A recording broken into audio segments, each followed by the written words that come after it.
Beleza, pessoal, bom dia. Estamos começando agora o Tenda Day 2019. Prazer receber todos vocês aqui no Novo Hotel Jaraguá, em São Paulo, da onde a gente está fazendo um evento com a presença do Rodrigo Osmo, que é o CEO da Tenda, Renan Sanches, CFO da Tenda. A gente tem outros diretores, outras pessoas da diretoria executiva da Tenda participando do evento hoje. Esse é um evento muito importante para a gente, é um evento em que a gente vai comentar um pouco do que foi o ano e do futuro da companhia. A gente começa com uma apresentação do Rodrigo Osmo, a ideia é que essa apresentação vá mais ou menos uns 45 minutos, 1 hora, então deve ir até umas 10. Aí a gente vai abrir para as perguntas de vocês que estão presentes. Para quem está assistindo a transmissão, a gente tem 2 canais, tem um canal webcast, que é possível mandar perguntas, e aí a gente vai fazer aqui a mediação, aqui. E também dá para assistir via YouTube, o vídeo do YouTube, depois dá para compartilhar, esse vídeo vai ficar disponível lá no YouTube, agora ao vivo, e após a transmissão. Então, a gente vai ter a apresentação até as 10, depois um Q&A aqui com vocês e com quem mandar perguntas do webcast, e aí encerramos o evento. A gente vai fazer depois uma sessão só com os jornalistas que estão presentes, após o Q&A, para bater um papo com eles também, depois que a gente encerrar aqui com vocês, tá bom? Então, passo a palavra para o Rodrigo Osmo, CEO da Tenda. Alô? Alô? Bom dia a todos.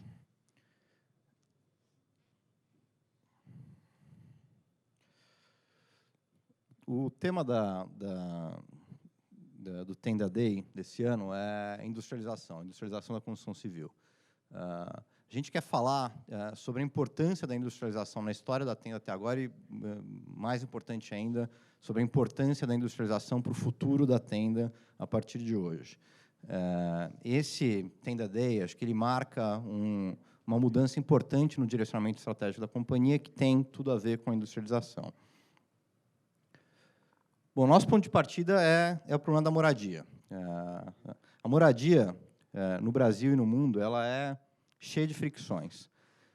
Todas as etapas do processo de aquisição de um imóvel, ele tem ineficiências. Por exemplo, na comercialização, uma boa parte dos nossos prospects são o que a gente chama de dormentes. Eles pagam aluguel, vivem numa condição de moradia muito pior do que eles poderiam viver dentro do empreendimento nosso, mas eles nem sabem que eles têm acesso ao imóvel. Com relação ao financiamento, o operacional do financiamento é extremamente complicado. A gente brinca que, talvez, mais do que vender imóveis, a gente vende financiamento de tão complexo que seja esse processo. Só que a Tenda, até hoje, ela decidiu focar na construção, nessa etapa da construção do processo de moradia. Por quê? A gente queria explicar um pouquinho de onde veio o nosso interesse em focar na construção. Acho que o primeiro motivo é o tamanho desse mercado. A construção civil ela representa 13% do PIB mundial, 9,5 trilhões de dólares. É a segunda maior indústria do mundo depois do varejo. Com uma ordem de grandeza, ela é 4 vezes maior do que a indústria de óleo e gás, ela é 4 vezes maior do que a indústria automobilística, ela é 4 vezes maior do que o mercado financeiro. Então, ela é uma indústria extremamente relevante no mundo. Mas mais importante do que o tamanho é a improdutividade dessa indústria. Esse é um gráfico famoso, ele já apareceu em algumas publicações de um estudo da McKinsey de 2017, se não me engano, que compara o ganho de produtividade em várias indústrias ao longo dos últimos 70 anos. A agricultura, hoje, tem uma produtividade 16 vezes maior do que tinha 70 anos atrás. Manufatura, atacado e varejo, 8 vezes maior, e a construção civil, exatamente a mesma produtividade de 70 anos atrás. De uma certa forma, a produtividade ela não evoluiu muito desde a época dos egípcios. Essa é uma indústria que tem problemas estruturais de ganho de produtividade. Quando a gente começou, em 2013, o turnaround da companhia, a gente fez uma análise que, para nós, foi surpreendente. A gente quis calcular, a gente tinha exatamente essa intuição de que era uma indústria extremamente improdutiva, e a gente quis calcular essa improdutividade. E a forma da gente calcular foi entender quanto do componente de mão de obra de cada unidade produzida pela tenda, ou pelo mercado em geral, era desperdício. Ou seja, era trabalho jogado fora. E o número que a gente chegou foi 70%. 70% do componente de mão de obra de uma unidade produzida era desperdício. E isso se traduz exatamente aqui na falta de ganho de produtividade dessa indústria. Bom, a gente entende que tem tido êxito dentro desse nosso foco estratégico. Os números, alguns dos números importantes dessa nossa trajetória são o seguinte. Primeiro, a gente saltou de uma empresa relativamente pequena, em termos de lançamentos, com 340 milhões lançados em 2013, para a terceira maior operadora incorporadora do Brasil, a segunda maior de baixa renda nos últimos 12 meses. Mais importante do que o tamanho foi a rentabilidade da companhia. A Tenda hoje entrega entre as empresas de capital aberto o maior retorno sobre capital empregado, de 28%, que é o dobro da segunda maior colocada, que é a segunda melhor colocada, que é a Trisul. Além da rentabilidade, a gente tem conseguido gerar caixa. O nosso modelo de negócio é um modelo gerador de caixa, e esse modelo gerador de caixa se traduz hoje num balanço bastante saudável, com uma dívida líquida negativa de 16%. Tá? Aqueles que estão tirando fotos, saibam que a apresentação inteira está disponível no nosso site. A não ser que as fotos sejam minhas, daí agradeço o interesse.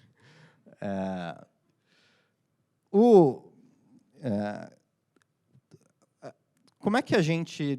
qual que foi a filosofia básica do nosso modelo de negócio, que a gente construiu desde 2013? A gente criou um conceito, que para nós é muito importante, chamado abordagem industrial. O que é a abordagem industrial? A abordagem industrial ela é a soma de 3 elementos que são muito importantes para o ganho de produtividade e que dificilmente estão presentes na construção civil de forma geral. Esses 3 elementos são uma plataforma de produtos, uma coordenação entre os atores e uma continuidade produtiva. Vou explicar um pouco de cada um deles. O que é plataforma de produtos? Normalmente, na construção civil, cada obra é uma obra diferente. Você faz aquele projeto que melhor se adequa àquele terreno. Qual que é o problema disso? O problema disso é que você tem uma dificuldade estrutural, quase uma impossibilidade estrutural de ganhar produtividade. Então, imagina que você é um pintor e você descobriu uma forma muito mais eficiente de pintar aquele prédio específico que vai ser construído naquele terreno. Você fala, bom, só que tem um problema, primeiro problema. Para ter essa forma super eficiente de construção, de pintura daquele prédio, eu precisaria investir um dinheiro, eu precisaria de um CAPEX. Só que aquele prédio só tem 300 unidades, e em 300 unidades eu não consigo diluir esse CAPEX. Tem um segundo problema. Como é um método inovador, eu vou demorar 5 meses para estabilizar a execução da mão de obra. Então, durante 5 meses, eu vou estar numa curva de aprendizagem onde o meu custo de execução vai estar maior do que ele vai estar em regime lá na frente. Só que essa obra só dura 7 meses na frente de pintura. E durante 5 meses eu operei de uma forma improdutiva. Como é que a gente reagiu a esse problema? A gente reagiu a esse problema tendo praticamente só uma SKU para o mercado inteiro nacional. Na prática, na verdade, a gente tem 3 SKUs. Um SKU, que é o TR+4, uma SKU, que são prédios até 10 pavimentos, e uma SKU, que são prédios acima de 10 pavimentos. Então, com 3 SKUs, a gente faz 15 mil unidades por ano. Então, o número de repetições que a gente faz é virtualmente infinito, porque toda vez que a gente enxerga uma melhoria, a gente tem infinitas vezes para replicar essa melhoria e ganhar produtividade. Então, esse é o conceito da plataforma de produtos. O conceito de coordenação é o seguinte, na construção civil, de novo, existe um enorme problema de desalinhamento de interesse entre os vários players da construção civil. Então, imagina que agora você tem... como é que funcionaria a coordenação horizontal? Você tem uma turma que faz a estrutura e tem uma turma que pinta os prédios. A turma que faz a estrutura, ela está querendo otimizar a sua frente de trabalho. Ela não está preocupada se a superfície que ela deixou para o cara da pintura é a superfície ótima para ele pintar na sequência. A otimização de cada uma das atividades não é a otimização do todo. Você também tem essas ineficiências nas coordenações verticais. Por exemplo, se você é um incorporador e você não é uma consultora.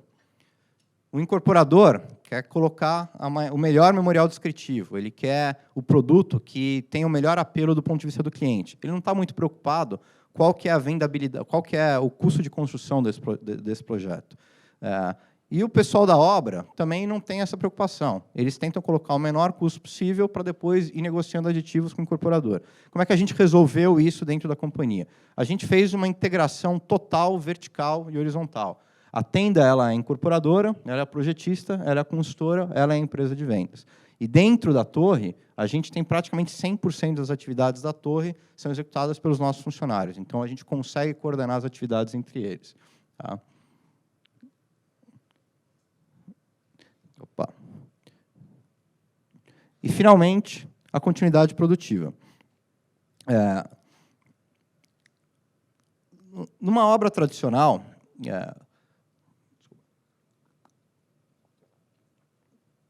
as obras, elas tradicionalmente acontecem no regime de batelada. Então, eu tenho uma obra, os funcionários são contratados para aquela obra, depois daquela obra os funcionários são dispensados.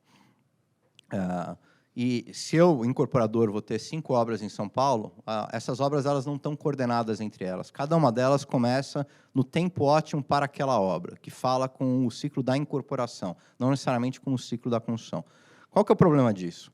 Como esses funcionários, os colaboradores, eles não estão circulando entre as obras, você não consegue... Você tem duas coisas. Você não consegue treiná-los e você não consegue ter um processo de melhoria contínua, porque você não tem uma estabilização da operação. A gente enganchou todas as nossas obras uma na outra. Quem dita o início e o fim de cada obra não é a área de incorporação, e sim a área de construção. De tal forma que as obras, que os nossos montadores nunca parem, e os nossos colaboradores geral das obras, nunca parem de produzir. Então, por exemplo, se um montador está levantando uma estrutura em Osasco e termina a última laje numa terça-feira, na quarta-feira ele pode estar em Guaianazes, ele sai da Zona Oeste e vai para a Zona Leste, fazendo exatamente a mesma laje no outro canto da cidade. Então, este colaborador nunca para de produzir. A gente saiu, com isso, de um regime de batelada, de produção em batelada, para uma linha de produção. E, o que é muito importante para a gente conseguiu sair de uma lógica puramente de engenharia civil para uma lógica de engenharia de produção, trazendo conceitos da engenharia de produção para a engenharia civil. Bom, como é que a gente traduziu esse conceito da abordagem industrial para o nosso modelo de negócio? Através de um conceito, de um círculo virtuoso, um flywheel da abordagem industrial. Como é que ele funciona, esse flywheel? Ele funciona, cada um dos elos está alimentando o elo seguinte. O primeiro elo é atingir uma escala local que permita a continuidade construtiva. Então, a gente tem uma escala mínima de operação local. Se a gente tem essa escala mínima de operação local, a gente consegue explorar os conceitos da abordagem industrial e, através dos conceitos da abordagem industrial, a gente consegue ter um processo de melhoria contínua. Se a gente tem um processo de melhoria contínua, a gente reduz o custo unitário da unidade produzida. E a Tenda, desde há 6 anos, que vem reduzindo o seu custo de construção, e hoje o custo de uma torre custa 40% a menos do que custava há 6 anos atrás. A melhoria contínua e a abordagem industrial, elas também reduzem a escala mínima de projeto. Como a gente tem uma continuidade produtiva, o tamanho do canteiro é irrelevante.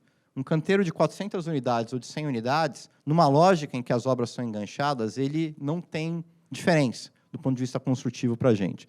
Então, a gente consegue ter uma oferta de produtos melhor, porque a gente consegue viabilizar mais projetos. E isso é uma parte importante que explica o crescimento do número de unidades que a gente tem oferecido ao mercado ano a ano, na razão de 38% ao ano de crescimento.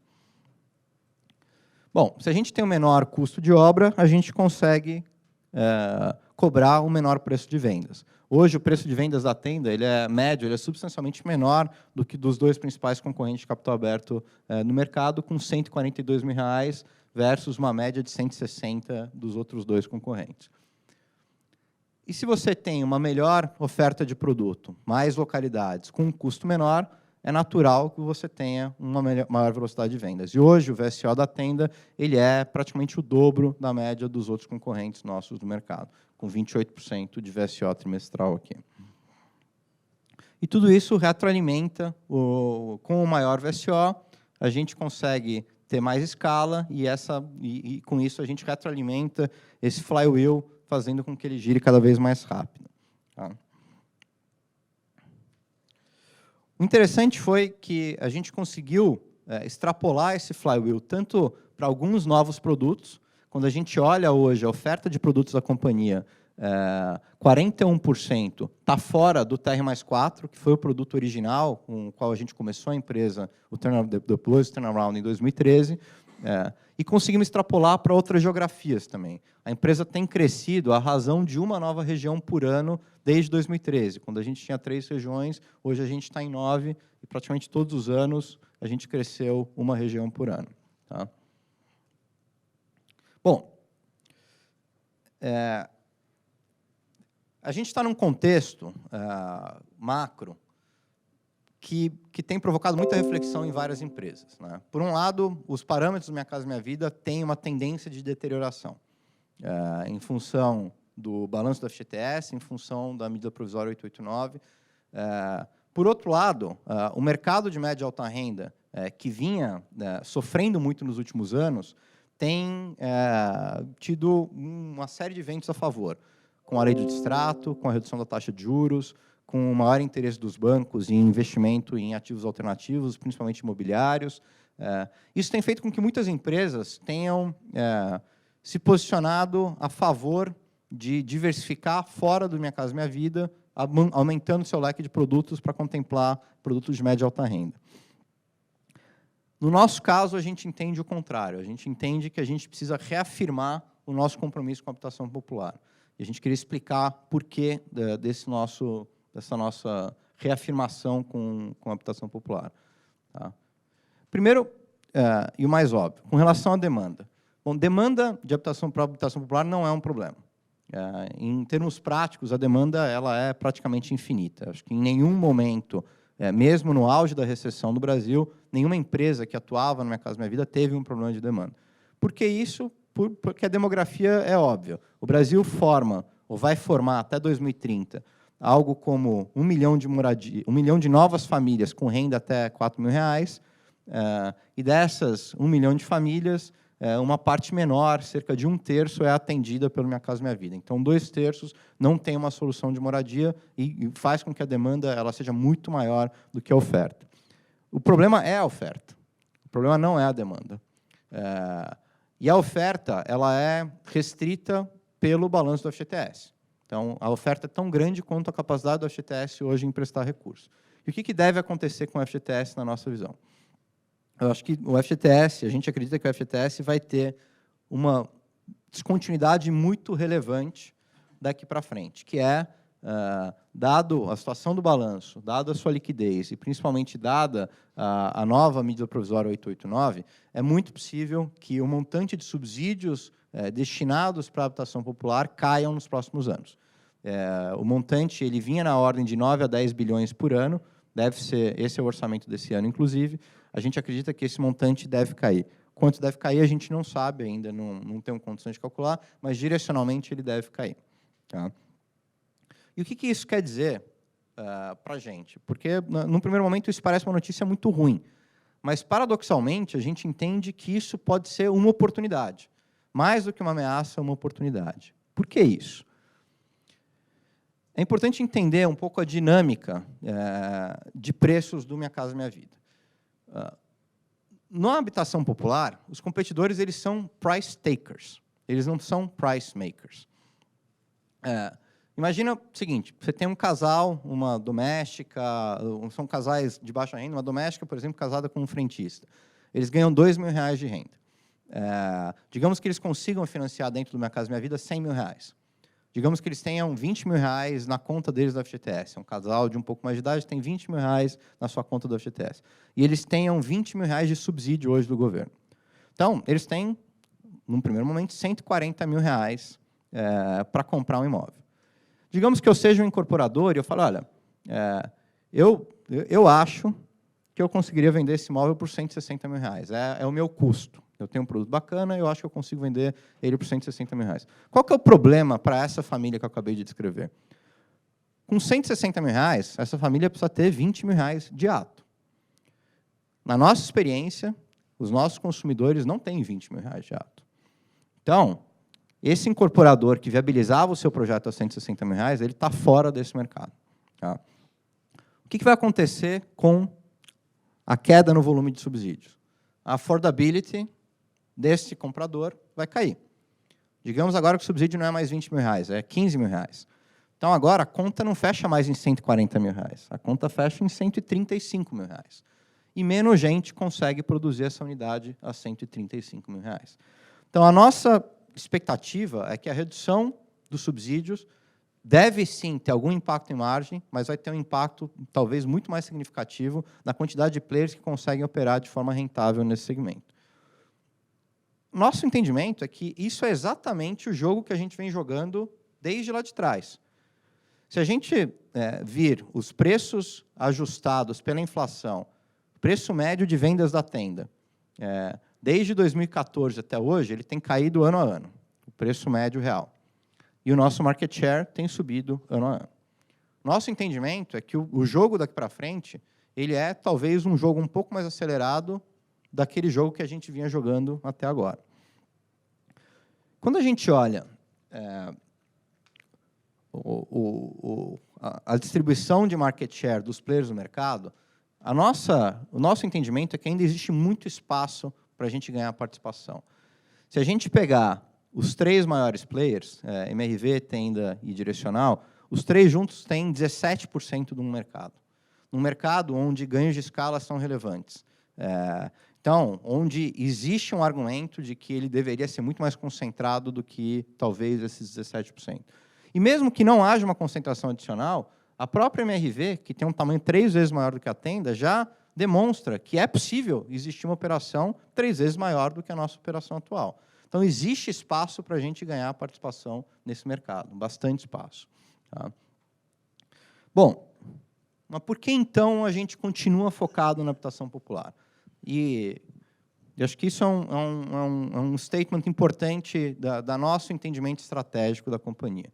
Primeiro, porque a gente acredita que diversificação de portfólio seja atribuição do investidor, não nossa.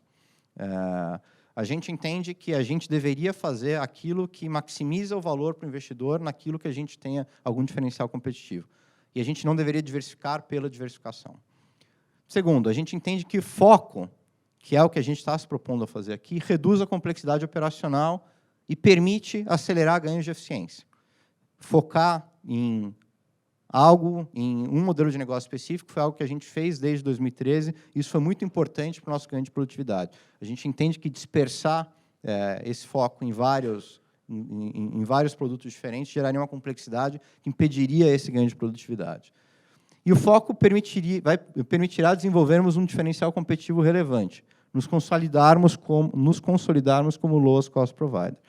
Hoje, acreditamos que não focar na habitação popular seria mais arriscado do que focar. Mas nada impede que, no futuro, nós podemos contemplar diversificações que sejam sinérgicas e nas quais tenhamos capacidade de sermos os donos naturais. Isso é importante para a gente. A diversificação, para nós, pressupõe uma diversificação sinérgica, onde a gente entenda que a gente teria condições de sermos os donos naturais. Tá? Bom, dado que a gente quer manter o foco na habitação popular, qual que é o potencial pleno desse nosso modelo de negócio? Nós entendemos que a gente teria condições, no limite, de dobrar o tamanho da companhia dentro do nosso modelo de negócio. A Tenda lançou 15.500 unidades nos últimos 12 meses. A gente entende que o potencial pleno do nosso modelo de negócio atual sejam 31 mil unidades. Qual que é a questão? A notícia boa é que a gente poderia dobrar. A notícia que deixa a gente angustiado é que isso representa uma capacidade da gente crescer 10% a 15% ao ano por mais uns 5 ou 6 anos. Tá? Quando a gente olha o que tem acontecido com a variação dos lançamentos ano a ano da empresa, a gente está convergindo para esses 15% a 16%. E isso deixa a gente, de uma certa forma, incomodado. Por que a gente só consegue crescer 5 ou 6 anos mais, 10% a 15% ao ano? Porque a gente conseguiria, né? Tenho que tomar cuidado com a linguagem. Tem todo um lingo aqui. Porque a gente tem a nossa capacidade de continuar crescendo através de expansão geográfica, ela está muito reduzida. O grosso das 15 mil unidades adicionais de potencial de crescimento, de capacidade operacional de crescimento, estão relacionadas a ganho de participação nos mercados onde a gente atua. E por que isso? Por que a gente não tem mais grande capacidade de expandir geograficamente? Porque o nosso modelo de negócio, o flywheel da abordagem industrial, ele pressupõe uma escala mínima de operação local. E é uma escala mínima de 1000 unidades por ano. Então, a gente só pode estar em mercados onde a gente consiga vender de forma contínua pelo menos 1000 unidades por ano. E o problema é que só existem 13 mercados com essa dimensão no Brasil e a gente já está em 9 deles. Então, existe um potencial esgotamento da nossa capacidade de continuar crescendo através de expansão geográfica.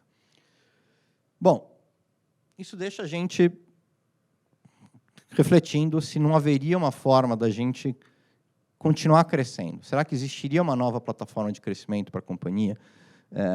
E para que isso aconteça, a gente teria que achar uma forma de atuar em mercados que hoje são inviáveis, aqueles mercados cuja demanda é menor do que 1000 unidades por ano. Se a gente conseguisse entrar nesses mercados, a gente dobraria o nosso potencial pleno. Então, a gente sairia de 30 mil unidades por ano para algo próximo de um potencial máximo de 30 mil unidades por ano para um potencial máximo de 60 mil unidades por ano. Quando a gente olha o que a MRV tem feito, a sinalização é de que isso faz muito sentido. Por exemplo, se a gente pegar os lançamentos da MRV em 2018, que foram 41 mil unidades, somente 39% dos lançamentos da MRV estavam naqueles 13 mercados que são possíveis de serem endereçados através do nosso modelo de negócio atual. Então, a MRV ela lançou em 2018 e continua lançando nessa razão, 1,5 vezes a mais em mercados inalcançáveis pela tenda hoje do que em mercados alcançáveis pela tenda hoje. Tá? Então, isso demonstra, acho que é uma sinalização importante de que, de fato, esses mercados têm um potencial bastante significativo. Só que existe um desafio aqui. Para a gente ir atrás desses mercados menores, a gente precisaria resolver 2 elementos que andam em sentidos opostos. O primeiro, ou seja, a gente precisaria conseguir atingir mercados com menos de 1000 unidades por ano e que a gente conseguisse manter a nossa abordagem industrial. Mercados com menos de 1000 unidades por ano são mercados. Então, a gente precisaria de uma tecnologia que tenha uma baixa escala mínima local. Se a gente for para Piracicaba, eu não sei a demanda de Piracicaba, digamos que sejam 500 unidades, abaixo de 1000. A gente precisaria ter uma tecnologia que nos permitisse entregar 1000 unidades em Piracicaba. E precisaria ser uma tecnologia que tenha um alto potencial de industrialização, para a gente conseguir continuar utilizando o nosso conceito de abordagem industrial. Quando a gente vai para a alvenaria estrutural, ou as tecnologias mais tradicionais, elas não têm uma baixa escala, elas não têm uma escala mínima local.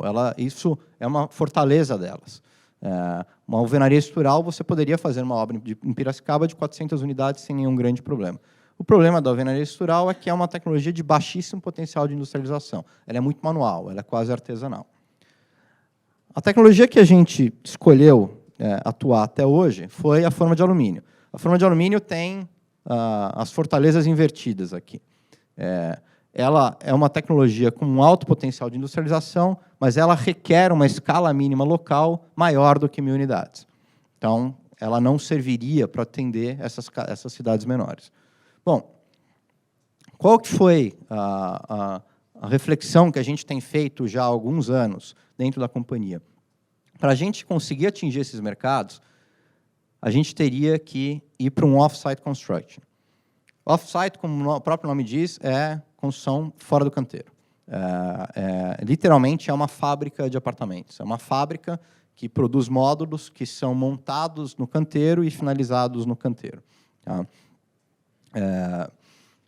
A vantagem do off-site é que ele endereça as duas questões. Ele tem essa combinação poderosa de não ter uma escala mínima local, você tem uma escala mínima global, e ele, por definição, ele é uma fábrica, ele, obviamente, tem um alto potencial de industrialização.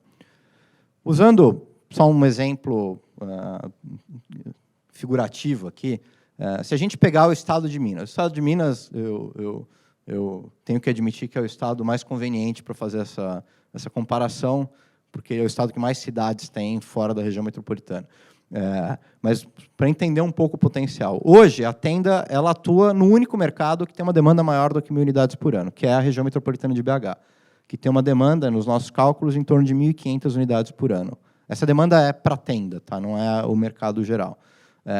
A região metropolitana de BH tem 5 cidades. Mas e se, ao invés da gente ter uma operação de parede de concreto, a gente tivesse uma fábrica em BH? Essa fábrica, dependendo da tecnologia, ela provavelmente teria um raio de abrangência do tamanho do Estado, ou maior do que o Estado.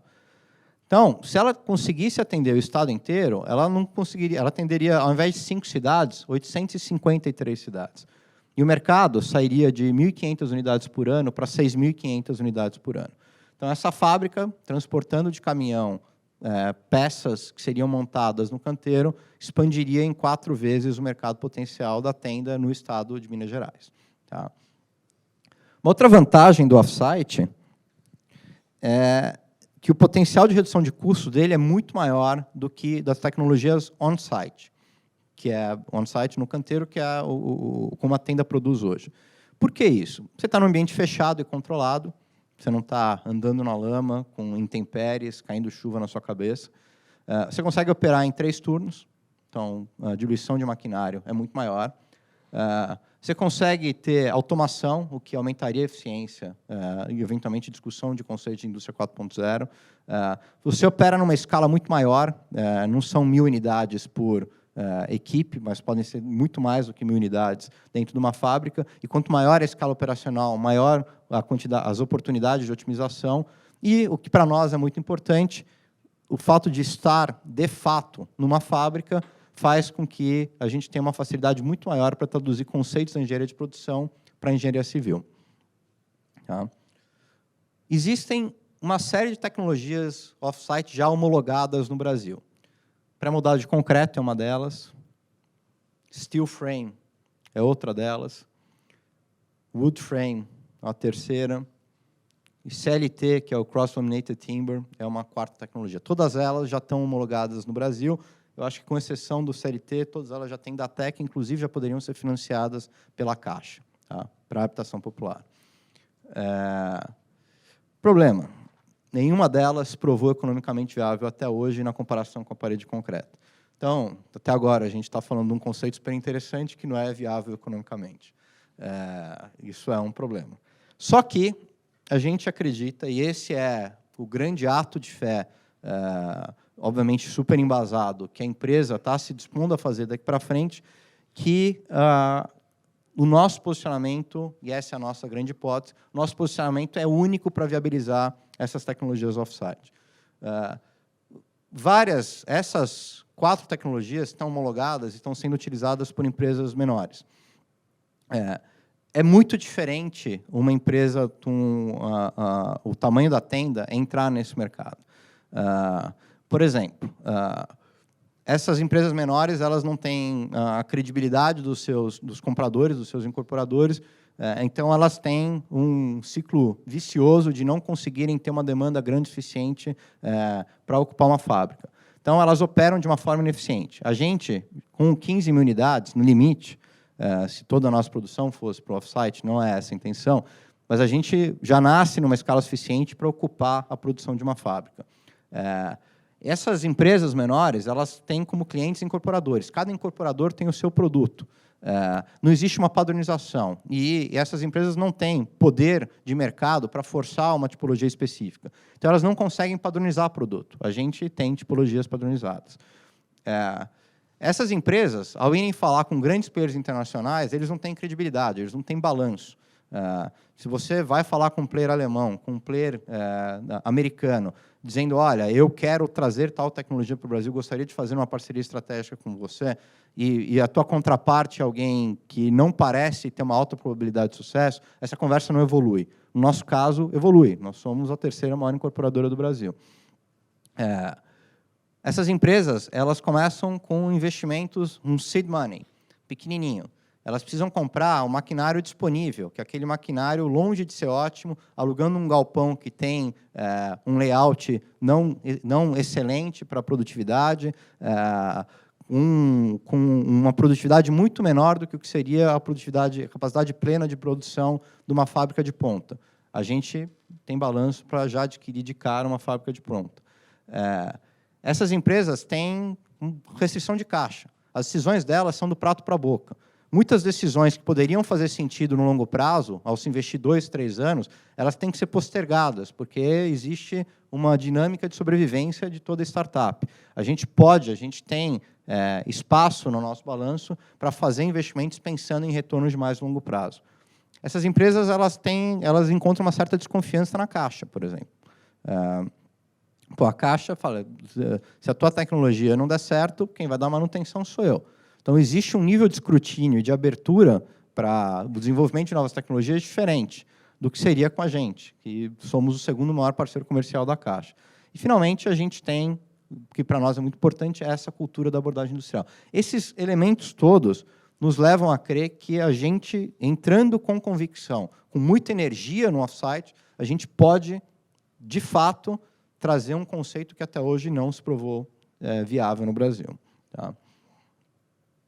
Bom, como é que a gente vai se estruturar nesse novo ciclo de negócio? Acho que a gente tem 3 grandes alavancas de valor aqui. Primeiro, explorar o potencial pleno do nosso negócio atual, que é o negócio on-site, viabilizar o modelo de negócio off-site e encarar a transformação digital como uma importante geração de valor, uma importante alavanca de geração de valor daqui para frente. A gente não é excelente em transformação digital, mas a gente entende que ela virou um imperativo de negócio e a gente tem que tirar a diferença. A gente tem que correr atrás do prejuízo e ambicionar estarmos na vanguarda da transformação digital desse segmento daqui a alguns anos. Com relação ao potencial pleno do modelo de negócio atual, a gente tem a expansão geográfica, a gente tem que continuar crescendo uma nova geografia por ano, a gente precisa escalar os produtos com elevador, aqueles que hoje representam 41% do nosso portfólio, tem outras praças que teriam demanda por eles, e a gente tem ambição de ser os líderes em todos os mercados que a gente atua. Somos em alguns, não somos em outros, a gente entende que essa deveria ser a nossa vocação e estamos correndo atrás disso. Com relação ao modelo de negócio off-site, a gente entra, no ano que vem, num molde startup com relação a isso. Então, a gente vai testar inúmeros conceitos. A gente falou de 4 tecnologias. Então, a gente vai testar as tecnologias. A gente vai testar produtos também, casas, condomínio e loteamento, prédios com e sem elevador. A gente vai testar conceitos dentro dessas tecnologias off-site. E a gente vai testar estratégias de go-to-market também. Por exemplo, se a gente está indo atrás de cidades menores, a gente provavelmente deveria se utilizar de ferramentas digitais para alavancar empresas de vendas. Diferente, talvez, do nosso modelo atual, que é um modelo de vender primordialmente através das nossas forças de venda própria. Em termos de cronograma, o ano que vem e o próximo, 2020 e 2021, a gente deve dedicar muita energia para pilotos, tanto de produtos, casas, prédios, quanto de tecnologias construtivas, as 4, por exemplo, que a gente citou, para, a partir de 2022, tendo algum ou alguns desses conceitos validados, a gente fazer investimentos substanciais e escalar essa nova tecnologia. Com relação ao digital, a gente entende que a Tenda está atrás. Acho que tem uma questão de foco, mas mais importante do que foco, a gente tinha uma restrição significativa, que até 2017, quando foi feito o spin-off da Gafisa, a gente não podia investir nada em tecnologia, então a gente ficou num apagão tecnológico durante 4, 5 anos, e 4, 5 anos nos últimos 5 anos foram anos bastante importantes em termos de evolução tecnológica, então a gente está correndo atrás desse prejuízo, e a gente entende que isso é um imperativo de negócio e existem inúmeras oportunidades de se explorarem conceitos que hoje a gente não está explorando. Por exemplo, redução de fricção na jornada de compra, aumento de capilaridade através das empresas de vendas, programas de Member Get Member, oferta de produtos financeiros alternativos, o marketplace para pós-ocupação. Nada disso está em estágio avançado de desenvolvimento na companhia. O que a gente está dizendo é que isso vai virar um foco nosso daqui para frente. Tá? Bom, como é que recursos que a gente está se predispondo a alocar para isso? Tanto recursos humanos quanto recursos de capital. Em termos de recursos humanos, uma estrutura focada e uma estrutura de business development, e, em termos de recursos de capital, funding para as iniciativas. Em termos de estrutura focada, a gente criou uma área de off-site, cidades médias, e a gente está alocando 2 dos nossos 7 diretores executivos, o Marcelo Mello e o Alex Amada, para estarem praticamente 100% dedicados para isso a partir do ano que vem. A gente vai criar também uma área de business development, cujo nome provisório é Tenda Ventures, por falta de criatividade, eventualmente venha com algo melhor. E o business development ele vai participar do desenvolvimento de parcerias estratégicas, tanto nas jornadas de industrialização quanto digital. Parcerias podem ser um contrato de prestação de serviço, uma joint venture, uma aquisição, uma transferência de tecnologia, pode ser qualquer coisa. Tá? E, finalmente, e não menos importante, a gente quer utilizar os nossos economics fortes para criar essa nova plataforma de crescimento. Então, primeiramente, a gente vai dedicar 1% da receita anualmente para pesquisa e desenvolvimento, que é algo que, até hoje, a gente tem feito muito pouco. Tá? E a gente está se dispondo a olhar oportunidades de investimento promissoras e, caso a gente identifique essas oportunidades, a gente vai se utilizar da força do nosso balanço para realizar essas oportunidades de investimento. Bom, finalizando e abrindo para o Q&A, eu acho que esse é um resumo da mensagem principal da apresentação. Nós acreditamos que a industrialização seja a força de maior potencial transformação para a construção civil e queremos ser os líderes dessa transformação no Brasil. Bom, a gente abre para Q&A agora. Né?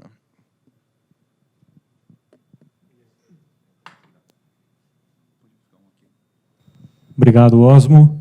Só para a gente fazer a dinâmica aqui, né? Então, eu passo para vocês o microfone para as perguntas aqui na sala. Vou pedir só para ficar em pé, fazer a pergunta e sentar. Só para o pessoal da câmera, lá para quem está assistindo no streaming. Vou começar aqui da Nicole, depois eu passo para vocês. Pode ser? Bom dia, Nicole Inouye, do Bank of America. Você pode dar um pouquinho mais de detalhes sobre os pilotos do off-site? Então, vai ser em uma cidade, várias cidades, tem que fazer a fábrica, só para entender um pouquinho mais o investimento que você tem que fazer para fazer esses pilotos para o ano que vem. Obrigada. Eu levanto também. A gente quer, nos próximos 2 anos, provar conceitos. Certamente, não faz sentido a gente construir uma fábrica inteira para provar um conceito. A grande dúvida nossa é se o full potential de cada uma dessas tecnologias em regime seria competitivo ou não. A gente pode fazer isso através, por exemplo, existem vários fornecedores dessa tecnologia no Brasil. A gente poderia ser clientes dessas tecnologias desse pessoal. A gente pode fazer benchmarks internacionais. Esse ano, 2019, a gente já fez várias visitas em empresas que operam de forma super eficiente com algumas dessas tecnologias ao longo do mundo. Então, não vai existir. A gente só vai fazer um investimento substancial de CAPEX no momento em que a gente entender que provou-se o conceito de uma tecnologia. Pessoal, bom dia. Luiz Stachini, do Credit Suisse. 2 perguntas aqui. A primeira, fazendo até um gancho na pergunta da Nicole. Você mostrou nesse último slide aqui, enfim, que vocês têm, de fato, esses 3 pontos de inovação, a Ventures, a parte de off-site e a parte de P&D. Entender, assim, na parte de P&D, está claro quando vocês dedicam de orçamento, mas nesses outros 2 segmentos aí, se você pudesse talvez dar uma cor do que seria meio que orçamento, quando vocês estão dispostos. Claro que tem no momento que vocês estão fazendo investimento vai ser uma coisa grande, mas de maneira recorrente, nesses próximos 2 anos, enquanto vocês estiverem fazendo piloto, o que seria razoável de esperar. E a segunda pergunta, essa é um pouco mais tricky até aqui, porque tem ainda incerteza. Queria que vocês pudessem passar pelo menos como vocês trabalham com relação a base case de queda de subsídio. A gente tem um cenário que certamente o volume de subsídios vai cair, porque agora você tem esse cap, né? E de alguma maneira isso deveria, assim, ou vai diminuir muito o subsídio por unidade para você manter no volume de unidades, ou você vai ter um programa muito menor com um volume de subsídio por unidade mais ou menos parecido. Eu queria entender como vocês fazem a leitura disso e como vocês trabalham, assim, a resposta de vocês vai ser, de fato, perder, em havendo uma diluição de subsídio, perder mais margem para manter o giro e, assim, eliminar a concorrência. Eu queria entender um pouco como é que vocês pensam a Tenda nesse cenário um cenário novo, talvez com menos funding ou com muito menos subsídio. É isso. Bom, com relação à Minha Casa Minha Vida, o nosso base case é que o volume de subsídios vai cair. Ainda não está claro se o montante de financiamento vai cair. Talvez não caia. Tá? Porque, dentro do balanço do FGTS, várias rúbricas que competiam com a habitação popular passaram a ser pouco competitivas com relação ao mercado. Por exemplo, faixa 3 é uma rúbrica, e hoje o custo do faixa 3 é mais caro do que um SBPE. Tá? Então, é bem possível que o orçamento da FGTS ele não esprema a habitação popular do ponto de vista de financiamento. Com relação ao subsídio, é muito difícil entender como é que o equilíbrio dinâmico vai se comportar, porque a gente tem um postulado que, se for mentiroso, muda tudo, que é que vai continuar havendo um programa de habitação popular no Brasil. Se a gente acreditar nisso, a nossa tese, e acho que a gente já conversou com vários de vocês sobre isso, é que vários players vão ter que continuar ganhando dinheiro, porque naquele gráfico lá da Saudi Aramco que a gente pôs lá do preço do petróleo, não faz sentido só um player estar ganhando dinheiro, porque daí não existe mais no programa de habitação popular. Então, digamos, no limite, eu vou criar um cenário exagerado. Tá? Hoje é um programa de 400 mil unidades. Se ele cair para 200 mil unidades, e a gente tiver a pretensão de ter 25% de market share, ele é um cenário viável. Você, pô, mas daí como é que ficam as tuas margens nesse contexto? Porque o subsídio por unidade caiu. Mas, à medida em que menos players são competitivos, a quantidade de unidades subsidiadas cai, a quantidade de subsídio por unidade, nesse sentido, poderia aumentar.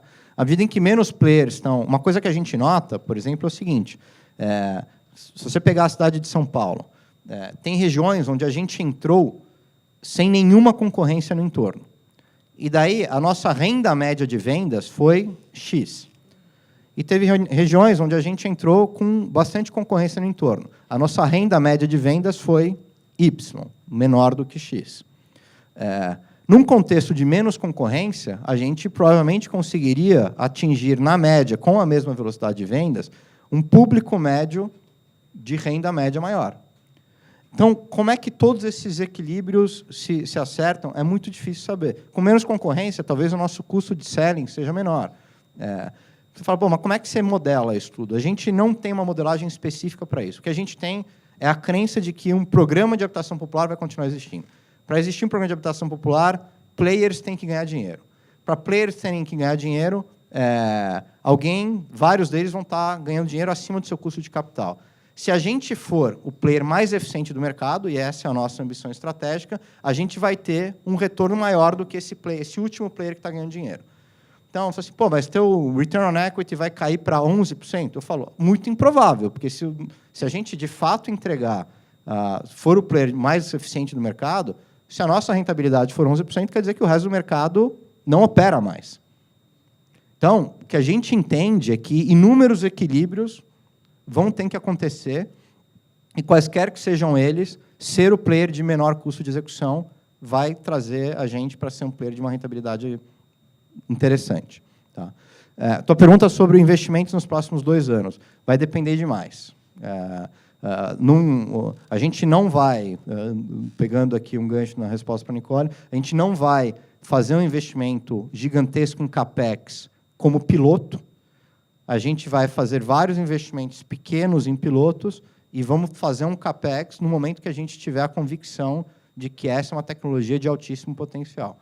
Então, obviamente, a nossa conversa com o mercado vai ser uma conversa fluida. Eu não consigo, numa escala de num startup mode, é muito difícil a gente dizer o que vão ser os próximos 2 anos. Tá? Oi, bom dia. Obrigado. Aqui é o Bruno Mendonça, do Santander. A pergunta ainda nesse contexto de competição, eu acho que é bem válido o argumento de que vai ter ganho de market share para os players mais eficientes no médio prazo. Queria que você falasse um pouco de como que você imagina que é a transição disso. Assim, esses players que hoje rodam já com um custo mais alto ou de forma menos eficiente, alguns deles provavelmente já rodam bem abaixo do que é custo de capital, tendo a crer que não no prejuízo, né?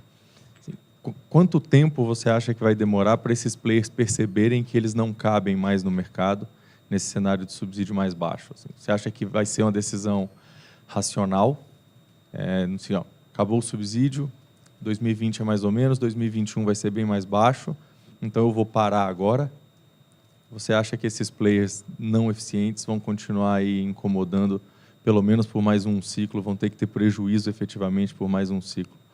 No fundo, a pergunta em quanto tempo esse market share, na visão de vocês, se concretiza, né? E o que acontece daqui até lá? Eu acho que o market share, o nosso plano é continuar ganhando market share em qualquer contexto, mas talvez a consequência da tua pergunta seja como é que se comportam as margens enquanto você está ganhando market share. O nosso mercado ele tem uma certa perversidade, porque ele é um mercado que tem um custo de entrada relativamente baixo e um custo de saída alto, né? O cara entra e fala, e o que eu fiz, né? Agora eu preciso terminar a obra. Então, eu acredito que tem uma certa sanitização para ser feita. Se isso vai demorar 1, 2 anos, eu não sei. Uma vantagem que existe no mercado de baixa renda, diferente do média alta, é que a grande maioria dos terrenos são comprados em permuta. Por que isso é importante? Porque eu já vi muito incorporador de média e alta renda que chega no momento do lançamento e fala assim, nossa, se eu tivesse que comprar esse terreno agora, essa conta nunca fechava. Ainda bem que eu comprei há 5 anos. Na minha cabeça, bom, então era melhor você ter vendido o terreno do que executar a obra. Mas as pessoas pensam de forma diferente, né? E a permuta, ela tira esse behavioral bias no momento do lançamento. Então, eu acho que talvez tenha um período de ajuste. Eu não acho que vai ser algo... Talvez a gente tenha algum soluço de economics nesse meio tempo, mas não é algo que a gente acha que vai ser muito drástico, não. Oi, André Mazzini, do Citi. A minha pergunta ali é sobre a parte de off-site, né? Então, vocês colocaram que 4,3 vai ser o mercado potencial, o crescimento, né? Isso é bem interessante. E também eu queria perguntar, por exemplo, a gente olha aquelas métricas de produtividade, né? Vocês já estabilizaram elas há bastante tempo, são de longe mais produtivo, né? Que são 11 meses para a entrega de uma unidade, 3 pessoas por unidade produzida, né? Isso deve estar estável nos últimos 2, 3 anos por aí. Vocês acham que tem mais uma rodada de melhora nessas métricas com a construção off-site? Ou o principal ganho da construção off-site, de fato, vai ser aumentar o addressable market em 4 vezes, como vocês colocaram antes? Obrigado. Bom, o 4,3 ele era para Minas, tá? Quando a gente pega o mercado geral, a conta é 2 vezes. A gente sairia dos 30 mil para eventuais 60 mil unidades.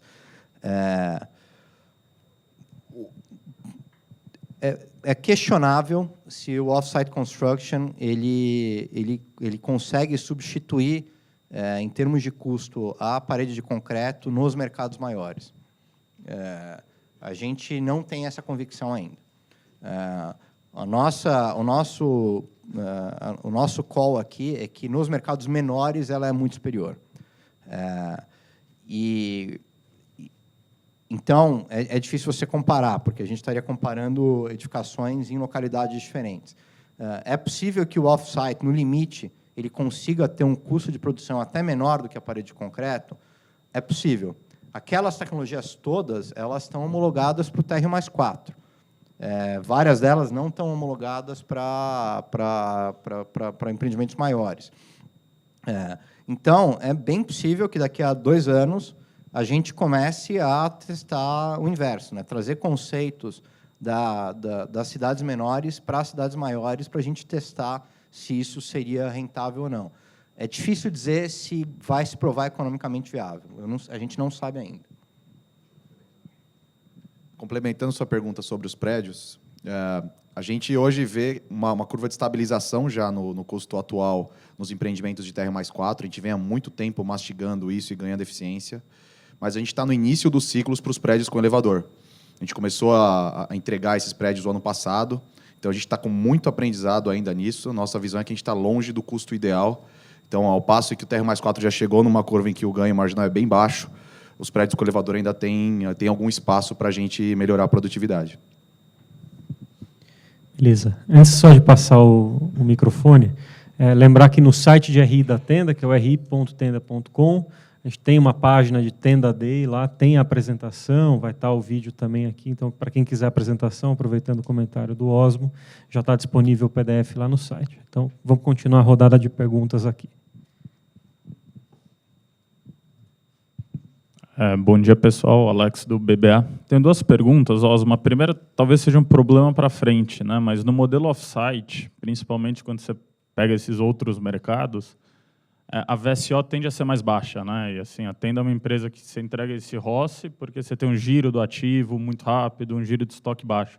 Você acha que talvez com um custo menor você vai conseguir manter sua VSO em outras praças? E a segunda é em relação àquela conta do full potential do on-site, quando você olha ganho de share em outras praças, você está assumindo que você vai ter o share que você tem em São Paulo, em Rio, nesses outros mercados, ou tem um ganho de share mesmo nessas principais praças, nessa conta do full potential? Na conta do full potential, assume que a gente vai ter o mesmo share que a gente tem em São Paulo e Rio. Na média de todas. Acho que até dá para você argumentar que isso é conservador, porque cidades menores, o nível de competição é muito menor do que nessas outras. Até a comparação, se a gente pegar a MRV como uma proxy do mercado, a relação não é 1 para 1, é 1 para 1,5, né? 40-60. Então, talvez, a gente acho que não tem elementos para ser mais otimista do que a gente está sendo hoje, talvez seja melhor, pode ser. Qual foi a tua primeira pergunta, desculpa? Da VSO, nessas praças menores. VSO. Cara, não sei, é meio... eu acho que tem... Primeiro, o capital empregado nas cidades menores tende a ser menor. A tua compra em terreno não é em dinheiro, como a gente compra hoje, o que ajuda. Segundo, você tem cases de velocidades estratosféricas de venda em cidades médias, né? Pega, por exemplo, o que a Pacaembu fez em Ribeirão. A Pacaembu vendeu 7 mil unidades em Ribeirão em 1 ano. Vendeu e repassou, vendeu bonitinha. Então, eu também não sei se é um fato que a VSO nessas cidades é menor. Talvez a demanda reprimida lá também seja uma demanda interessante. Eu concordo que provavelmente o price point dessas cidades é menor. E a gente teria que ter uma tecnologia que fosse competitiva num price point menor. Obrigado. Valeu. Perguntas? Teve uma pergunta lá do webcast que é a seguinte. A gente sempre falou muito do que é a estrutura ótima de capital da Tenda, né? Que são os menos 10% a mais 10% de dívida líquida sobre equity. Com essas decisões de investir, existe alguma... Isso muda a cabeça da Tenda daqui para frente? Como que fica após esse anúncio que a gente está fazendo hoje aqui? Eu acho que tem uma frase que atribuem ao Eli Horn, não sei se é dele ou não, mas atribuem a ele, fala muito com a estratégia aceleraada, que eu acho excepcional. A gente quer ser uma empresa empresariamente ousada e financeiramente conservadora. Então, a estratégia de menos 10 a mais 10 continua. Então, a gente tem espaço para chegar no zero, né? Se for menos 10 a mais 10, até no mais 10 no limite, mas a ideia não é que a empresa faça isso de forma alavancada. Por isso que vai ser uma conversa constante com o mercado. Assim, pô, tem uma oportunidade excepcional aqui. A ideia não é que a empresa saia super alavancada para se aproveitar dessa oportunidade. A ideia é que a gente tenha uma estrutura de capital que permita o conforto que a gente tem hoje. Beleza. Quem mais? Vamos lá. Passar para o Alexandre aqui. Rodrigo, você podia comentar se tem alguma novidade sobre o RET 4 e, eventualmente, numa reforma tributária, o que poderia acontecer com o setor e aonde você pode mexer nisso para continuar competitivo como você é? E, pelo que eu entendi aí de toda a apresentação, vocês vão entrar numa fase onde a conversão de caixa agora é menor do que o lucro. Historicamente, você entregou mais, aí você estabilizou, agora vai ser menor por algumas coisas que você já vem sinalizando no call, mas você vai estar num montante de capital empregado um pouco maior. Por outro lado, você vai crescer um pouco mais, quer dizer, retorno um pouquinho menor, crescendo um pouco mais. Acho que é isso que está na dinâmica dos próximos anos. Não sei se essa minha leitura está certa, se você pudesse explorar isso um pouco mais. Vamos lá. Bom, sobre o RET ainda não tem nada decidido. Tem muita discussão de reforma tributária. Tem discussão de reforma tributária que fala sobre a parte dos impostos na cadeia, como ICMS, IPI, por aí vai. Essa é uma parte da discussão. A outra parte é que fala sobre imposto de renda e contribuição social.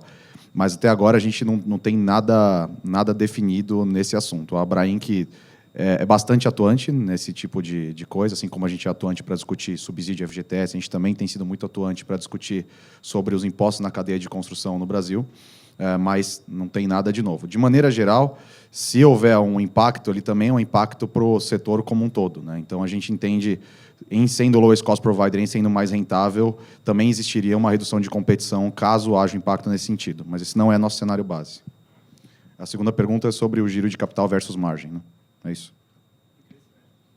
Então, a tese aqui é que a gente consegue ter uma competição reduzida ao longo do tempo, caso o subsídio do programa caia, que é o cenário base do orçamento do FGTS, especialmente após a medida provisória. Isso faz com que as margens das companhias, no geral, sejam comprimidas. Do outro lado, isso reduz a competição e abre uma estrada muito maior, uma avenida muito maior de crescimento para as empresas que continuam operando. Então, o potencial de crescimento, o volume de competição que a gente tem por terreno, por cliente, deveria se reduzir.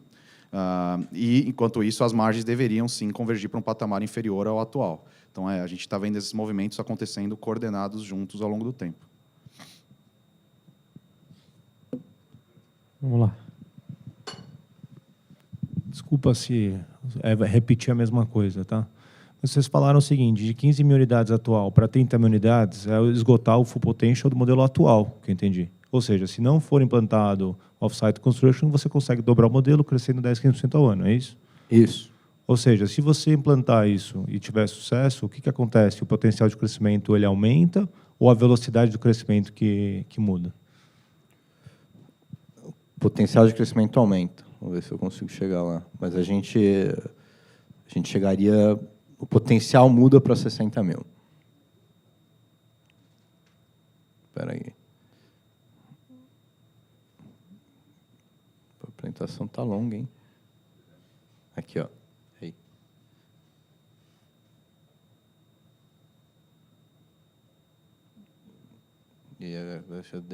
Deu tilt aqui. Não, já perdi o controle sobre... Mas você viu de relance lá os 60 mil? Foi?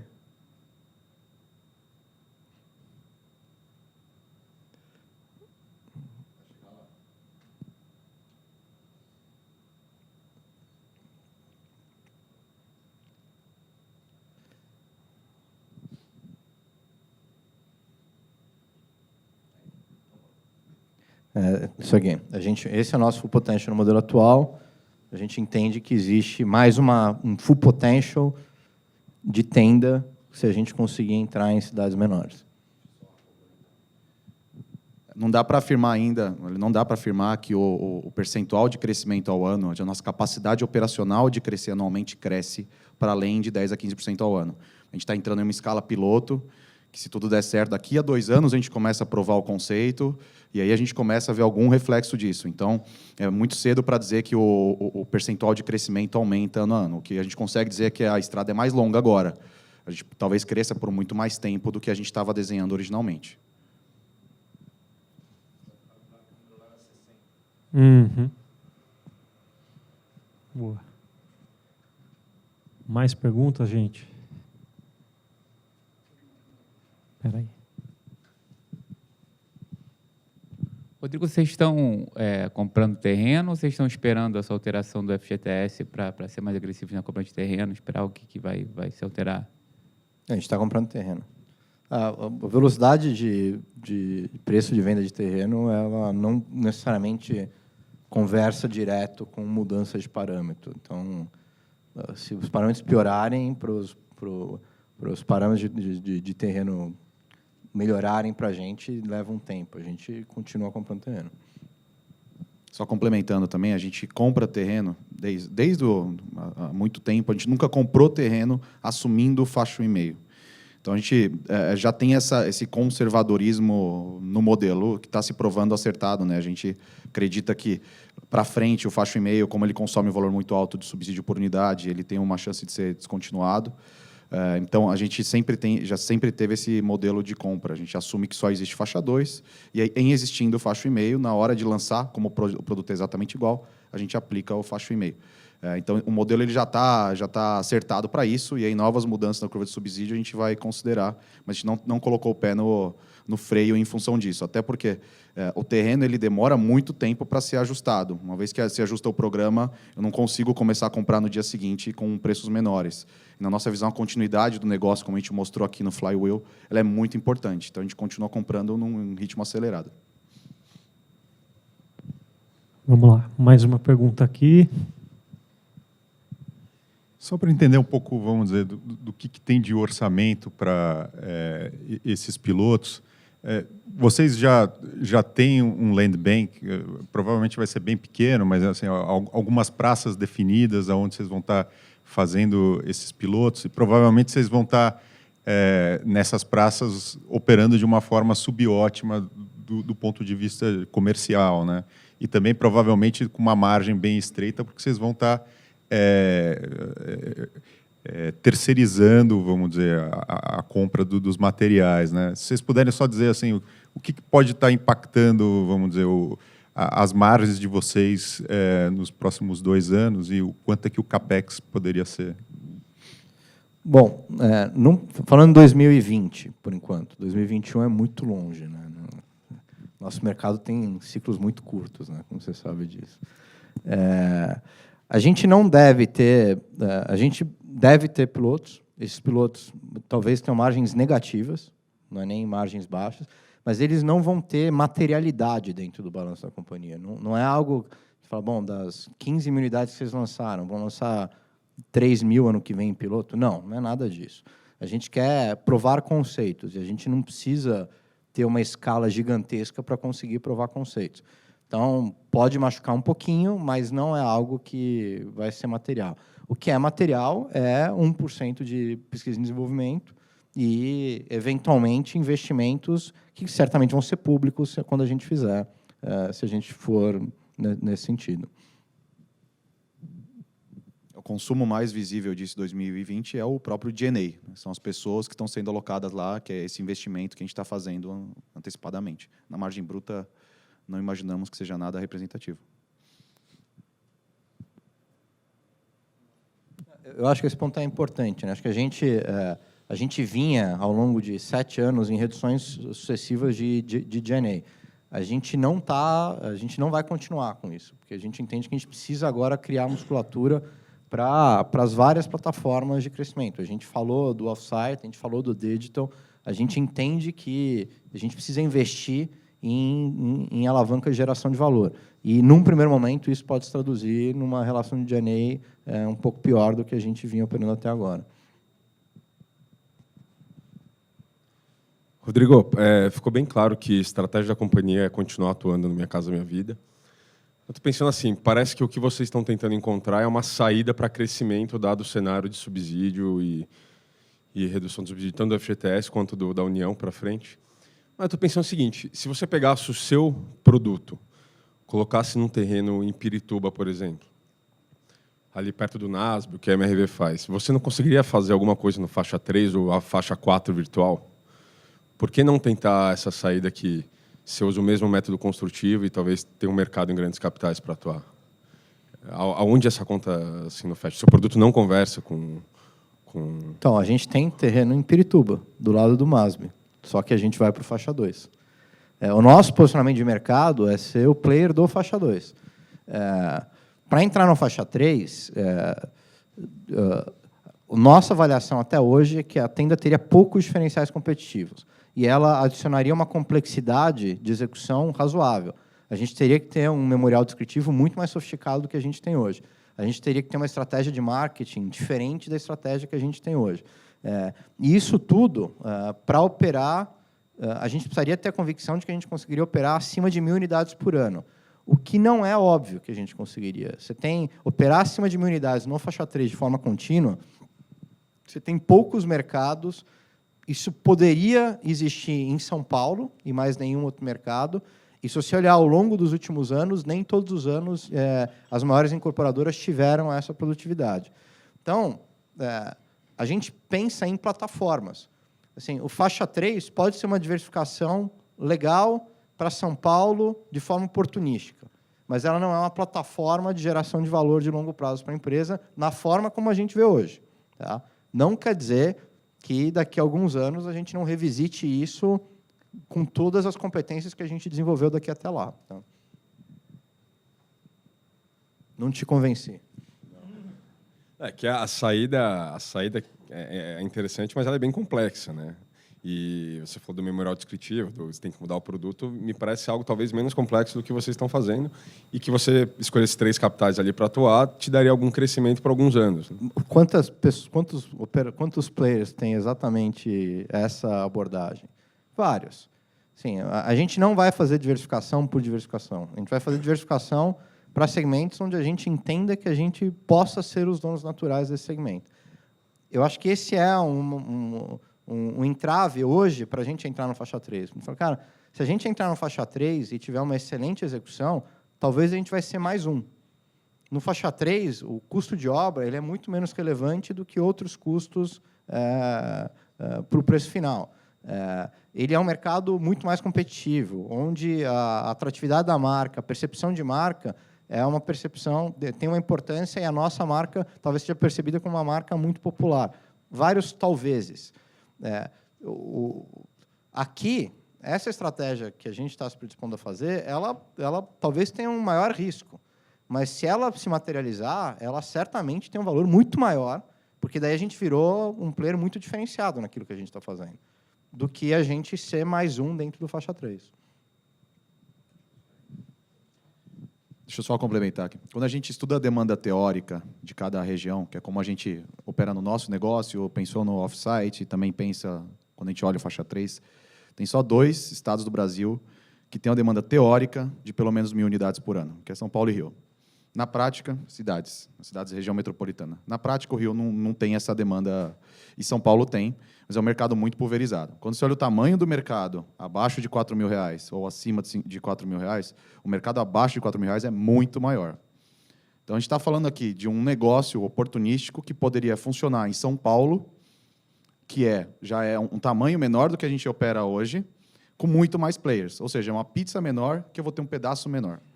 A gente não entende isso como uma plataforma de crescimento. Pode ser um movimento oportunístico de diversificação, que a gente não pensa assim.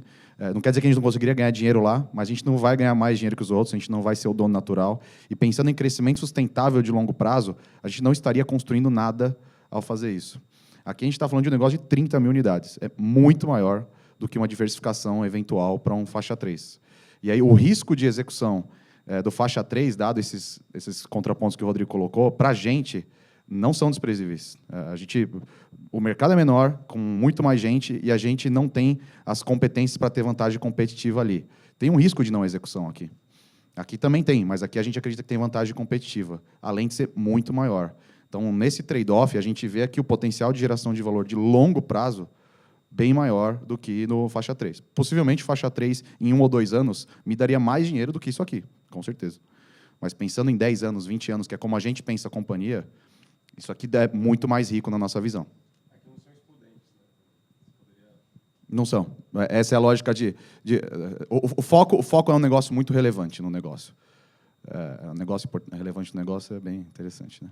Ele faz muita diferença você ter uma estrutura que está se dedicando a fazer algo único. A gente entende que grande parte do valor que a gente gerou até agora foi de ter a empresa inteira com o mesmo mindset. E mudar isso de forma muito relevante só por diversificar uma oportunidade de 2, 3 anos em uma cidade, a gente não acha que faz sentido. É o que o Rodrigo colocou lá, o risco de focar é menor do que o risco de não focar na habitação popular. Rodrigo, só uma pergunta com relação à MP 889, que é Igor do Santander. Como é que vocês entendem, se a gente imaginar, partindo do princípio do cenário, que a medida provisória seja assinada agora, né, ou seja, se tem o subsídio indo de 9 bi por ano, converge de uma faixa em torno de 6, 5 bi por ano. Diante disso, como que vocês enxergam o ROE da companhia, né? Queria entender como é que vocês pensam em termos de retorno sobre esse cenário. A gente não tem um número. A gente tem... acho que teve uma pergunta parecida de como é que essa descontinuidade afetaria a rentabilidade da companhia. A gente entende que possivelmente estabilizaria num patamar menor do que o atual, mas não é uma conta burra de tira... A conta burra, o que eu chamo de burra, é na tua conta, cai de 9 para 6, cai 1/3 do subsídio, o subsídio é R$24 mil do preço da unidade, perde R$8 mil de preço de venda, então agora cai R$8 mil, que seria 5, 6 pontos de margem, perde 6 pontos de margem. Não é isso. Não é isso. Essa é uma conta muito simplista, porque ela não assume que reduz o número de unidades financiadas, não assume que a gente consegue atingir um público de mais alta renda pela redução da concorrência, não assume que a gente tem um menor esforço de marketing para vender a mesma unidade. Tem muitas considerações aí no meio. A gente não tem o número, assim, a gente não consegue dizer em quanto que estabilizaria. Provavelmente menor do que o atual, mas ainda entendemos que bastante atrativo. Tá, e só mais um ponto. Vocês têm visto alguma movimentação, assim, de repente, da Abrainc, para tentar offsetar um pouco dessa pressão, né, que viria? A gente está falando aí de uma redução aí expressiva, né, do tamanho do programa. Então, eu queria entender se tem alguma coisa que vocês estão vendo, alguma discussão aí no radar com relação a isso, para tentar offsetar um pouco isso. Eu sou conselheiro da Abrainc, eu sou o coordenador do Comitê de Minha Casa Minha Vida da Abrainc, então eu estou vendo. Se puder comentar alguma coisa. Obviamente, existe demanda do segmento nesse sentido. A ideia, a Abrainc está lá exatamente para defender os direitos, os interesses do setor. A nossa visão macro não tem nada a ver com o que vai ser Minha Casa Minha Vida de 2020. Tem a ver com a realidade do balanço do FGTS, é só isso. Independente de atenuantes que a gente possa pleitear, é um cenário razoável se assumir que vai haver deterioração de econômicos no médio prazo.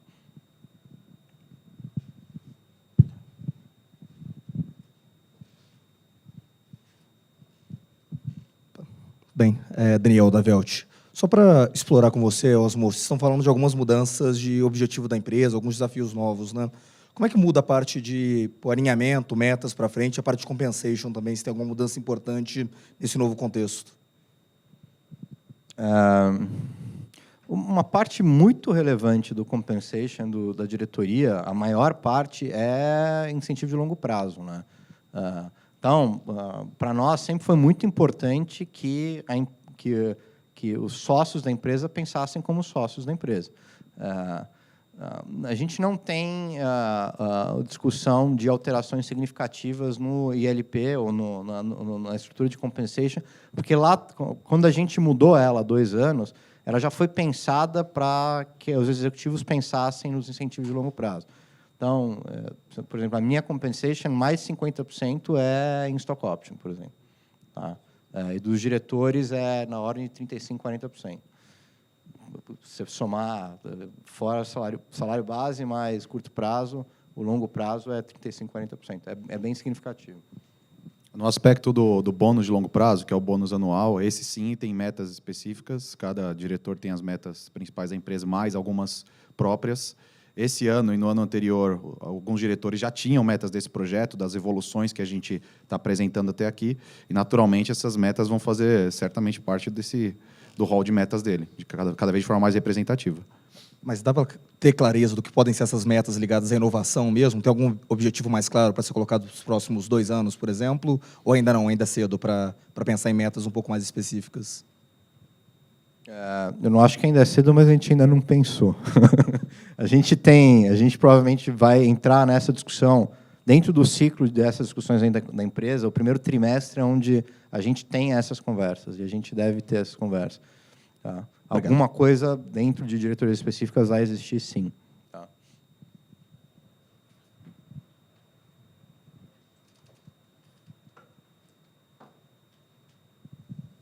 Oi, Raul Deleve. Eu queria entender um pouco sobre essa questão dos produtos, porque em cidades com escala mínima menor do que 1.000 unidades, provavelmente um produto mais atrativo, como que o Pacaembu e a Rodobens fazem, é mais condomínios horizontais. Isso muda um pouco o foco da empresa, da Tenda, que faz mais condomínios verticais. Como que vocês veem essa diversificação? O que pode impactar em margem? Esse é um dos produtos importantes que a gente quer fazer, o produto Casas. Acho que tem bastante fundamento a tua percepção de que cidades menores o produto natural é casas e não prédios. Eu não acho que o produto casas impacta a rentabilidade. Eu acho que o ticket médio das cidades menores impacta a rentabilidade. A renda média e a demografia dessas cidades, ela exige um ticket médio menor do que nas cidades maiores. Mas é algo que a gente deve investigar nos próximos 2 anos também. Mas muda também um pouco o foco da empresa em fazer casas, que é um bicho completamente diferente de fazer um condomínio. E também no sentido do off-sites, você também teria alguns custos de logística, né? Levando os materiais para esses lugares, isso também entra na conta aí para você fazer o budget desse projeto? Não, claramente. Inclusive, o custo de capital da fábrica tem que entrar, senão estão comparando banana com laranja, né? A comparação tem que ser uma comparação bem feita. É um produto diferente, e exatamente por isso que a gente está criando uma área de negócio segregada, que vai ficar focada em pensar como se fosse uma startup nesse novo projeto, para que não haja uma contaminação de mindset entre as duas empresas. Tá?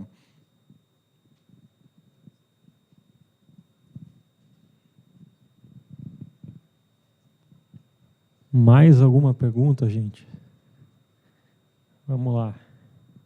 Ninguém quer repetir? Alguém que já fez pode fazer de novo uma pergunta?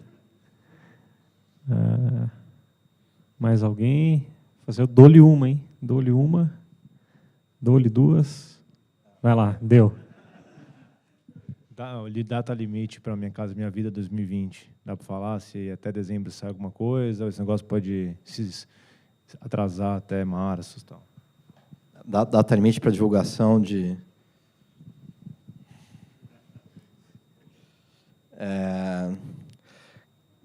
Eu não sei te dizer se vai ser, se algo vai ser aprovado esse ano. Tem risco, sim, porque tem muita conversa técnica em andamento dentro do governo hoje.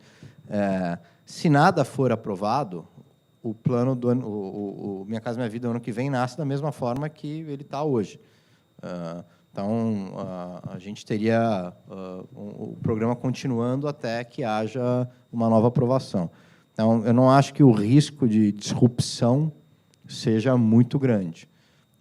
Você tem um tema que particularmente me preocupa, que é, se você virar o ano, você tem aquela contribuição, eu não sei se vocês lembram, mas ao longo do ano, os 10% do AGU deixaram de ser contribuídos, e o FGTS arcou com 100% do subsídio. Isso tinha data de validade até o final desse ano.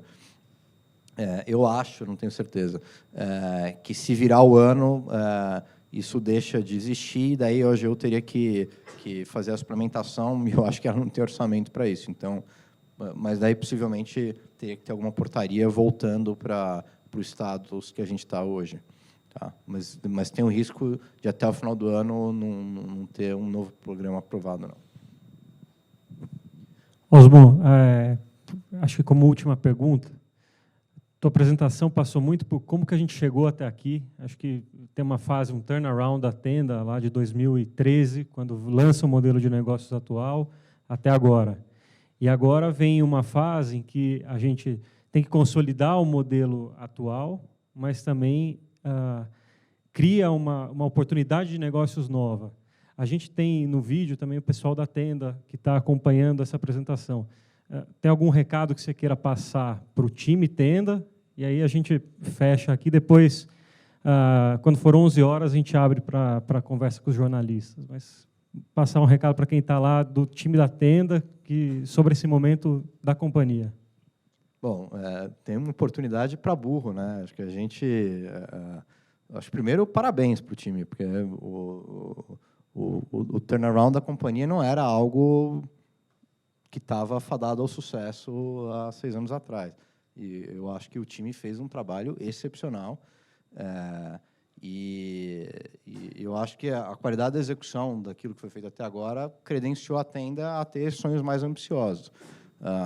E o legal de sonhos ambiciosos é que eles geram um monte de oportunidades para um monte de gente. Então, acho que eu gostaria que todo mundo tivesse tão animado quanto eu para essa nova fase. A gente tem um ciclo longo e super promissor pela frente. E acho que o que a gente mais precisa hoje é talentos, né? Não que a gente tenha carência de talentos, mas para pôr esse monte de coisa de pé, a gente precisa, acho que capital humano talvez seja a matéria-prima, entre aspas, mais valiosa que a gente tem daqui para frente. Então, vamos lá, time. Tem mais alguma pergunta aqui, pessoal? Então, agora são 10h30, a gente encerra aqui o Tenda Day. Quando for 11 horas, aí a gente bate um papo com os jornalistas que vieram. Obrigado pela presença de todos. Valeu. É isso.